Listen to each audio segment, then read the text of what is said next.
আসসালামু আলাইকুম। নিশ্চিত করেই ভারতের বিপক্ষে এই ম্যাচ নিয়ে আমাদের হতাশার শেষ নেই। বাংলাদেশ দল ঠিক যেভাবে হেরেছে তাতে করে অনেক সমালোচনা হচ্ছে, অনেক কিছু নিয়ে কাটাছেঁড়া হচ্ছে, কিন্তু সবথেকে যে ব্যাপারটা বেশি কনসার্নের, সবথেকে যে ব্যাপারটা বেশি শকিং, সেটা হচ্ছে যে বাংলাদেশ দলের এই মুহূর্তে পেসারদের মধ্যে যদি বলা হয় যে সবথেকে রেগুলারলি পারফর্ম তিনি করে যাচ্ছেন, তিনি হচ্ছেন শরীফুল ইসলাম, এবং তিনি ইনজুর্ড হয়ে গেছেন। এবং আজকের ম্যাচে, ভারতের বিপক্ষের ম্যাচের শেষ ইনিংসে, অর্থাৎ প্রথম ইনিংসের শেষ বলে আমরা যখন দেখেছি যে শরীফুল ইসলাম তিনি বোলিংয়ে ছিলেন এবং শেষ বলটার আগের বলে তিনি যখন আসলে বোলিং করেছেন, সেই সময় ব্যাটসম্যান যখন ড্রাইভ করেছেন, ফিরতি বল তার হাতে এসে লাগে এবং তার যে এই যে বুড়ো আঙ্গুল, এই বুড়ো আঙ্গুল এবং এই পাশের যে আঙ্গুল, এই মাঝখানের যে অংশটা, এই জায়গাটা ফেটে গেছে এবং এতটাই বাজেভাবে ফেটে গেছে যে সেই জায়গাটাতে বেশ কয়েকটা সেলাই লাগবে বলে তাকে হাসপাতালে পাঠানো হয়েছে।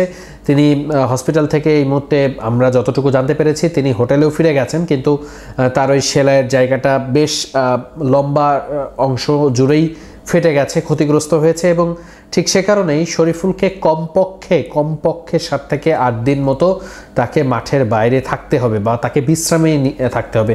আলটিমেটলি 7 দিন বা 4 দিন 5 দিন বা 6 দিন লাগবে এই সেলাইটা শোকাইতে।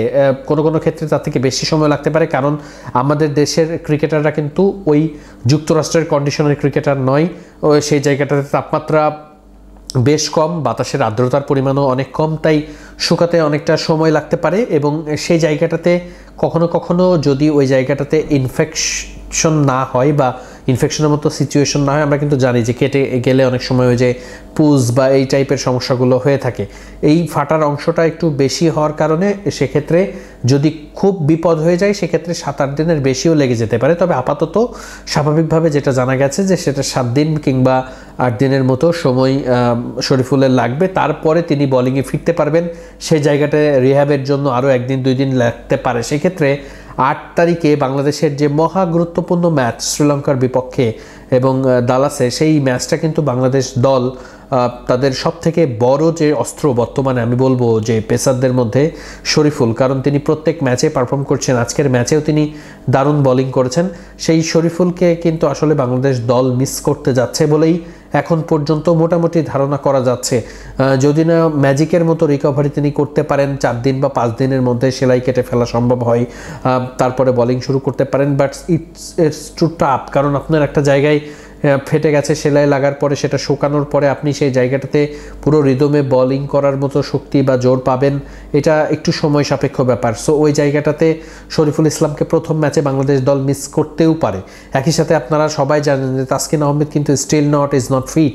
সো তাসকিন আহমেদকেও বাংলাদেশ দল কিন্তু প্রথম ম্যাচে পুরোপুরি পাবে কিনা সেটা নিয়ে সংশয় রয়েছেন, কেননা পূর্ণ রিদমে তাসকিন আহমেদ বোলিং শুরুই করার কথা 5 তারিখের পরে। সো আলটিমেটলি একদিনের অনুশীলনেই তাসকিন আহমেদ মাঠে নামার মতো রেডি থাকবেন কিনা সেটা নিয়ে একটা শঙ্কা রয়েছে। তবে যতটুকু আসলে জানা গেছে টিম ম্যানেজমেন্ট কয়েকদিন অপেক্ষা করতে পারে, বা বর্তমান সিচুয়েশন দেখে যেহেতু রিজার্ভ হিসাবে হাসান মাহমুদ আছেন, তাই সেক্ষেত্রে যদি বদলে ফেলতে হয় তাহলে তো আবার ওই বদলে ফেলা ক্রিকেটারকে আর কখনোই দলের অন্তর্ভুক্ত করা যাবে না। সো আলটিমেটলি টিম ম্যানেজমেন্টের এই জায়গাটাতে বেশ তাদের জায়গার সংকীর্ণতা রয়েছে এবং বাংলাদেশের টপ মোস্ট যে 2 জন আসলে সাকসেসফুল এই মুহূর্তে পেসার রয়েছেন, তারা 2 জনে ইনজুর্ড এবং প্রথম ম্যাচে বাংলাদেশ দল শুধু তাসকিনই নয় বরং শরীফুলকেও না পাওয়ার একটা সম্ভাবনা এই মুহূর্তে খুবই উজ্জ্বল। এবং আমার মনে হয় যে আজকের ম্যাচে বাংলাদেশ দলের পারফরমেন্সের থেকেও এই ব্যাপারটা সবথেকে বেশি শকিং, কারণ বাংলাদেশ দল আর যাই হোক শ্রীলঙ্কার বিপক্ষে ম্যাচটা জিততে পারলে কিন্তু বিশ্বকাপের চালচিত্র বদলে যেতে পারত। এমন গুরুত্বপূর্ণ একটা ম্যাচে যখন বাংলাদেশের সবথেকে বড় পারফর্মার তিনি থাকছেন না, তিনি খেলতে পারবেন না, এরকম একটা শঙ্কা তৈরি হয় পেসারদের মধ্যে, তাহলে সেটা কিন্তু অবশ্যই বাংলাদেশ দলের জন্য খুব ভালো কিছু নয়। তো এখন পর্যন্ত এটাই ছিল শরীফুল সম্পর্কে আপডেট। পরবর্তী কোনো কিছু আপডেট জানতে পারলে আপনাদেরকে জানানো হবে। সবাই ভালো থাকবেন, সুস্থ থাকবেন। আল্লাহ হাফেজ, আসসালামু আলাইকুম।